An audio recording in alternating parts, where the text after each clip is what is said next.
मधुमक्खी इंसान को डंक मारने के बाद तुरंत ही क्यों मर जाती है, जबकि वह दूसरे कोई कीड़े को डंक मारती है तब क्यों नहीं मरती? क्या इंसान के शरीर में कोई ऐसा तत्व मौजूद है जिससे मधुमक्खी मर जाती है? आइए जानते हैं मधुमक्खी के मरने के पीछे का रहस्यमयी विज्ञान। मधुमक्खी की यह बात हम 3 स्टेप में जानेंगे। पहले स्टेप में जानेंगे कि शहद कैसे बनता है। दूसरे स्टेप में जानेंगे कि मधुमक्खी के छत्ते में मोम कैसे बनता है और कौन बनाता है। आखिरी स्टेप में जानेंगे कि मधुमक्खी इंसान को डंक मार के क्यों मर जाती है। ये तीनों स्टेप पसंद आए तो पेज को फॉलो जरूर कर लेना।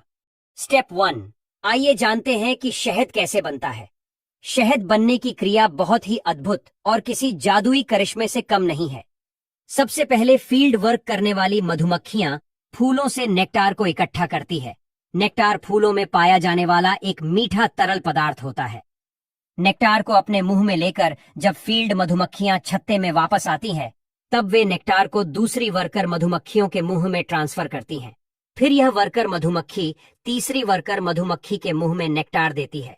यह आदान प्रदान बार बार किया जाता है और हर बार ट्रांसफर करते समय वर्कर मधुमक्खियां अपनी लार में मौजूद एंजाइम्स को नेक्टार में मिलाती जाती हैं, जिससे नेक्टार गाढ़ा होता जाता है और जब शहद के रूप में बदलने के करीब होता है तो इसे छत्ते की हेक्सागोनल कोशिकाओं में स्टोर किया जाता है।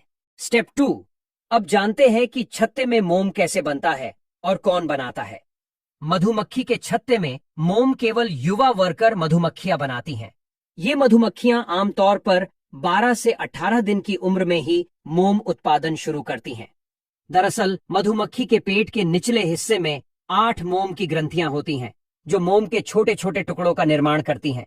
लेकिन यह मोम उस समय पतला और सख्त होता है जिसको मधुमक्खी अपने मुंह में चबाकर नरम करती है।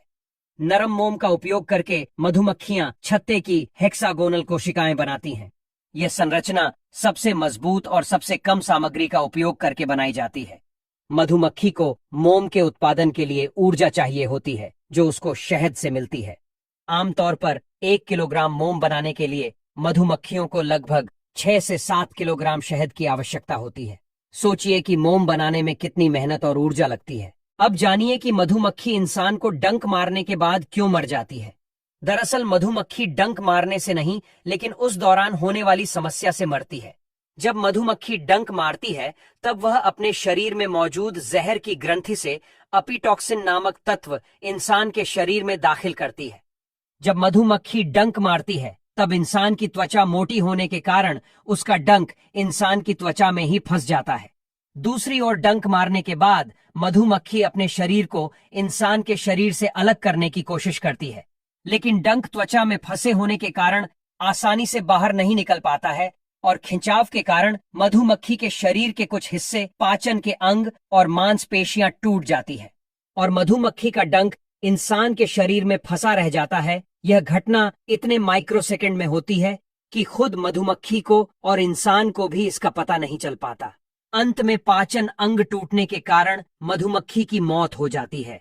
लेकिन यही मधुमक्खी जब दूसरे कीड़े को डंक मारती है तब नहीं मरती, क्योंकि दूसरे कीड़ों की त्वचा इंसानी त्वचा से काफी सॉफ्ट होती है, जिसमें मधुमक्खी आसानी से अपना डंक बाहर निकाल पाती है और उड़ जाती है।